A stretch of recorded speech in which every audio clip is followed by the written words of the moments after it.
When we say human potential, unleashing human potential, it is not about reaching the peak, it is a trajectory.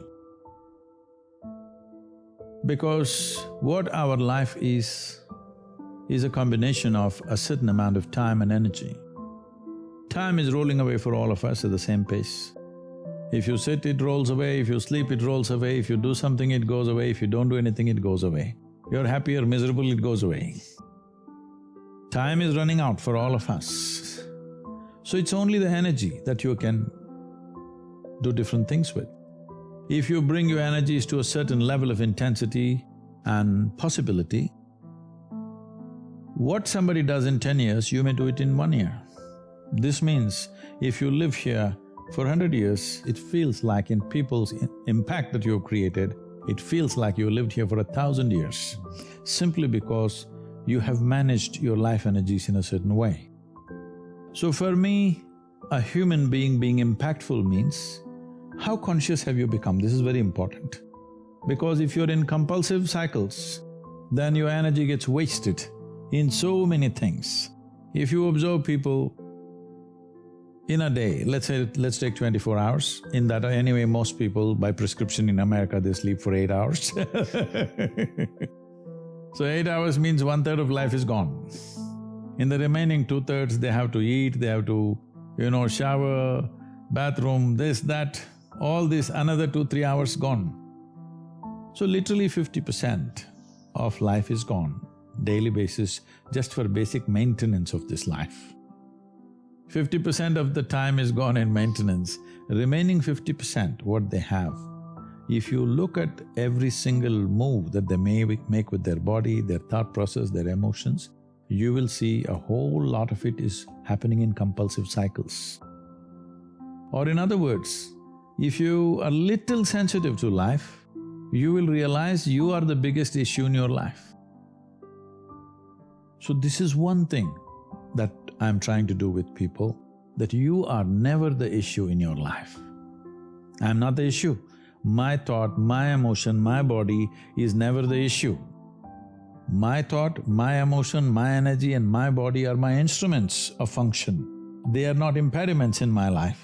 But I would say for 90% of the human beings, their own body, then the compulsions of the body, the compulsions of their thought, the compulsions of their emotions are ruling them most of the time.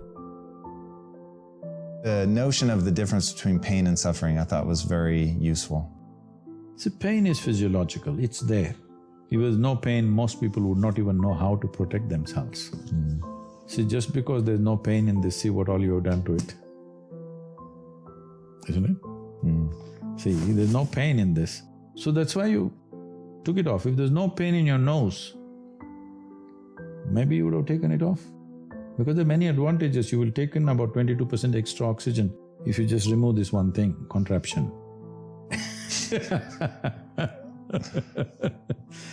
Wherever there is no pain, people are messing with it like crazy, isn't it? They call this hairstyle, they call it so many things. Yeah. Suppose there was no pain in the entire body in Los Angeles, people would pull out their stomach bag and you think they wouldn't do it? No, they probably would. Only pain is helping them to preserve themselves, isn't it? So pain is good. There's no physiological pain. Most people would not know. I hear in United States there's one group, they call themselves something, I forget that word.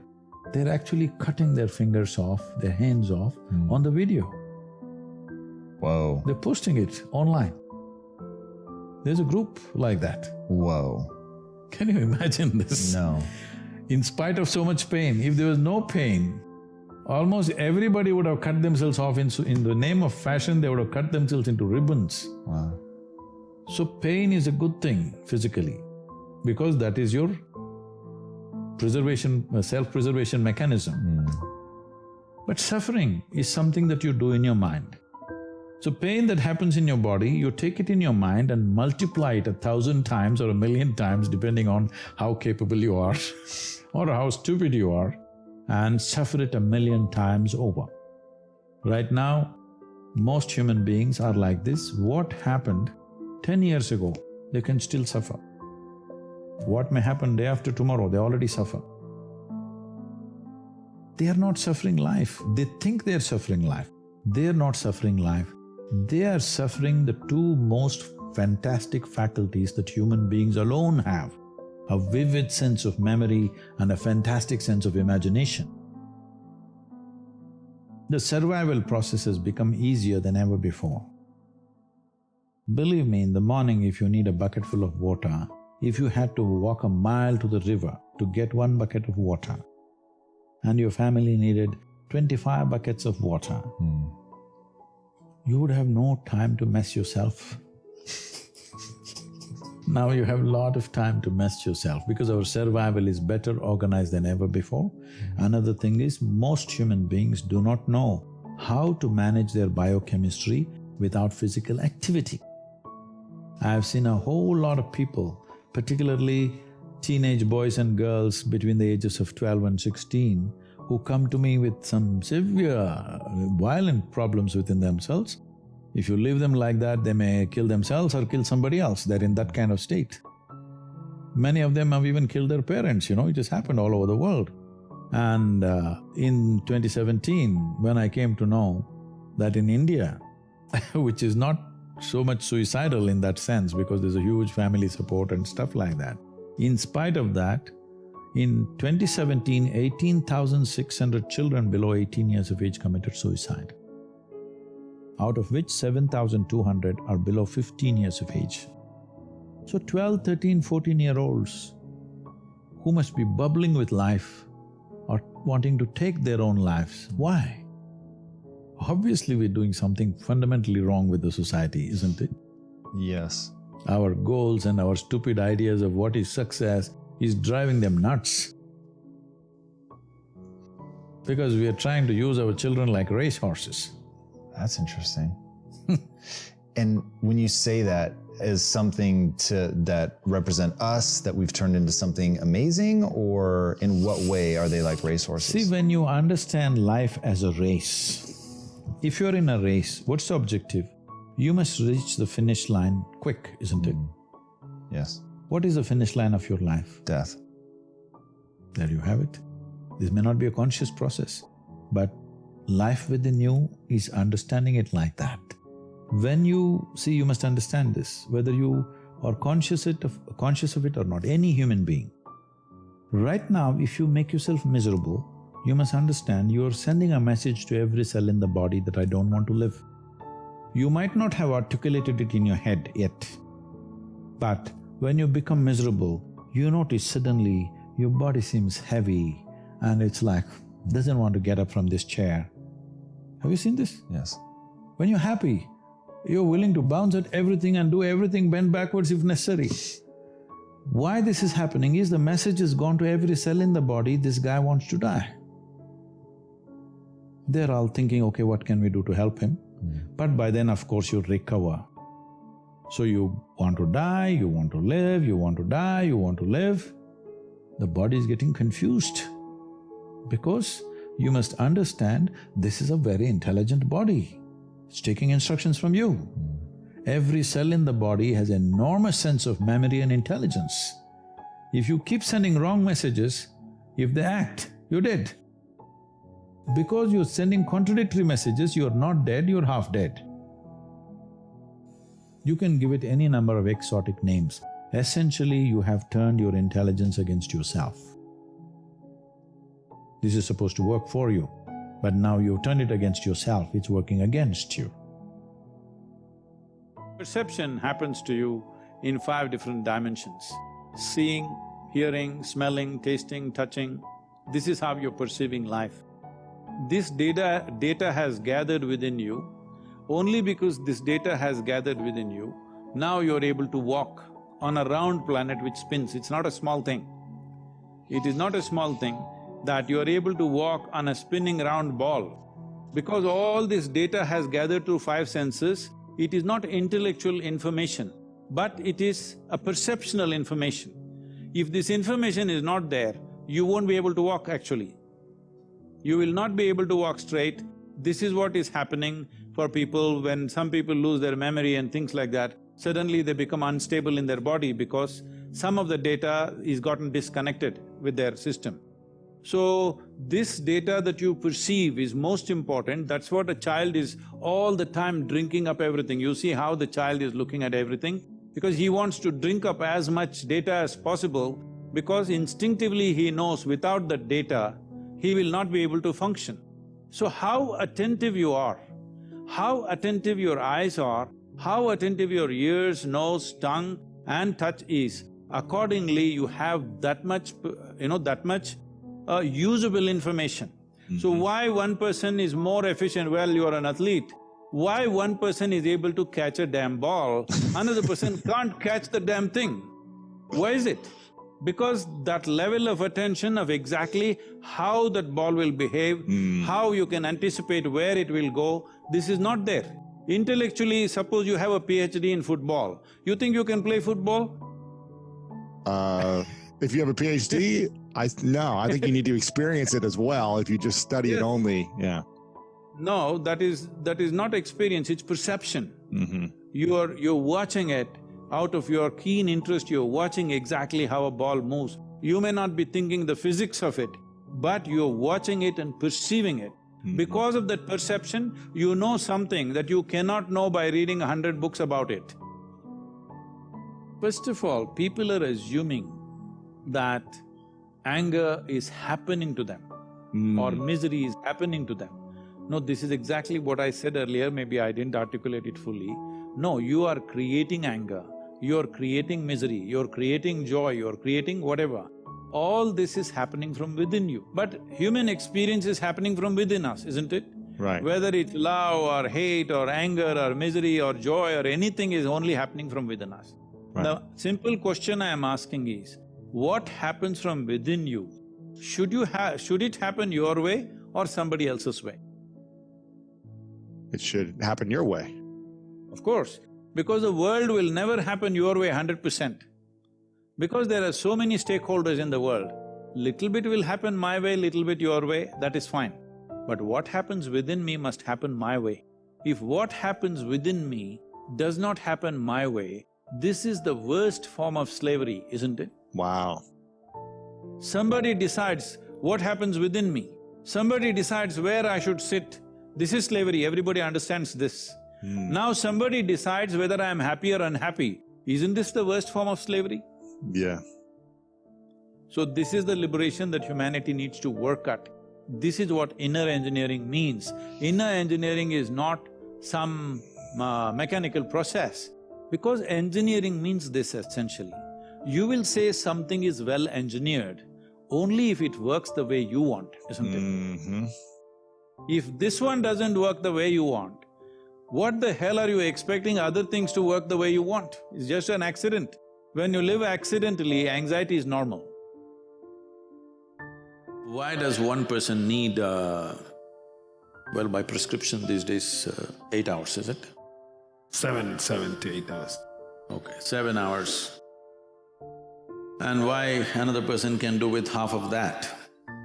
See, one thing is, as we already went through, the very physical body that you carry is just the food that you've eaten, isn't it? You are looking at food only as protein, vitamin, mineral like this. But we're talking about a food chain. That means they're all different kinds of lives. What we consume is another form of life.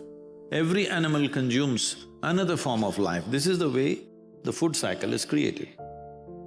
So in what condition that life is will determine in what condition your life is in many ways. So if food appears in front of me, if I just look at it, people have prepared it with elaborate care. If I just look at it, I say no. People say, no, Sadhguru, this lady has brought it, she's a very good cook, she's very tasty. I just look at it and say no. Simply because it's not alive enough for me. It may be tasty, but it's not alive enough for me. If it's not alive enough, I will not consume. If you're just conscious of this one thing, you will see your sleep quota will go down. Another thing is, most people are eating at least 50%. 50% means 100% more than what they need to eat. Yes, you will do one thing. As an experiment, just try this. Whatever you're eating, cut it down by 50%. If you're eating, let's say, 2 kilograms of food, cut it down to 1 kilogram and eat variety of foods, you will see you will neither drop weight, nor will you become weak, nor will you become less energetic. Only thing that'll happen is your sleep quota will go down. Because you're putting so much food to generate the same amount of energy, you're eating more by compulsion of liking the taste or simply by compulsion of filling yourself up. Now the body has to process so much food to create so much energy. This extra processing is taking a toll on the system. The amount of impurities that are there in the food will also determine how much inertia you generate in the body. Let's understand it this way, in terms of physical terms. What sleep means is inertia. Right now you're dynamic, this is life, inertia sets in. When inertia goes beyond a certain point, that's death. But sleep is a certain kind of death, but it is offering you rest. So restfulness is very important. What is being restful means is, if you sit here, if you're at total ease, you will see the body is naturally restful. Have you noticed on a particular day, you are very happy, on that day you don't need much sleep or food, have you noticed this? That's all you have to do. If you remain very joyful every moment of your life, the food will come down, sleep will come down naturally. It's time to understand all the problems of individual nature are generated from within. And we don't have to solve problems that we create, we just have to dissolve. Problems that you create, you don't have to solve. If there's a problem in the situation, yes, we have to solve. But you have a problem within you, solution is not what you need, solution is madness. Solution means, for an illusion, you're creating an illusory solution, something that you make up. For that, you create one more solution that you made up once again. No, you just have to turn off the problems. You're going through a certain drama, only thing is you're a lousy director. That's all there is. Instead of improving your direction, now you're trying to find a solution for a situation in a drama. It's like people watch a cinema and come home and they have big arguments about what happened there. So, the thoughts and emotions that you create, you don't have to find any solution for it. If you just turn it off, it's gone. If you find solution, you moving towards insanity. Because you create a ghost and you create a ghostbuster. The ghosts that you create, you must learn to play with them. I'm saying if nobody willing to play with you, you have to play with somebody, right? So the ghosts you create, if you like them, you play with them. If you don't like them, turn them off. But Sadhguru, they keep coming. You don't play. Don't like to play with them, don't play. They come and go. Never it ever happened that one thought remained for more than a moment, isn't it? It comes and goes, comes and goes, let it come and go. If you try to find a solution for that, you will head towards insanity. One thing that you must do to yourself is, you are absolutely truthful to yourself. If you're also truthful to everybody around you, you will get other kinds of benefits with people. But I will not go that far right now. With yourself, you are 100% truthful. Otherwise, all kinds of tricks keep happening. To be truthful to yourself is not an easy thing because there is lifetimes of habit of simply bullshitting yourself. A guest came to Shankaran Pillai's house and Being a South Indian man, down south, Pillais come from further down south. He was carrying an umbrella, which is a common thing. In Kerala and southern Tamil Nadu, to carry an umbrella is a very common thing because rains can be very heavy. Then they walked out, he took the guest out, then it started raining. But Shankaran Pillai did not open the umbrella. The guest said, "Why don't you open the umbrella?" Shankaran Pillai said, "I'm sorry, the umbrella is full of holes." Then the guest asked, "Why did you bring it?" "Well, I never thought it'll rain today."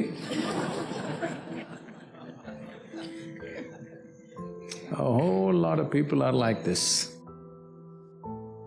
They think somebody else has to catch their lice. This will take a long time because someone else catching your lice will take lifetimes. You must catch them. You should not let your chickens pass. To become 100% straight with yourself, it'll take a certain amount of application. But if this one thing you do, this piece of life will work for sure, 100%. Then figuring out a few things is very simple. For that I am there. If you just fix this one thing, that you're 100% straight, no any kind of deception. When there's a hole in the umbrella, you know there is a hole in the umbrella. You will never forget that there is a hole in the umbrella, okay? If you are like this, rest of the work becomes very simple and easy.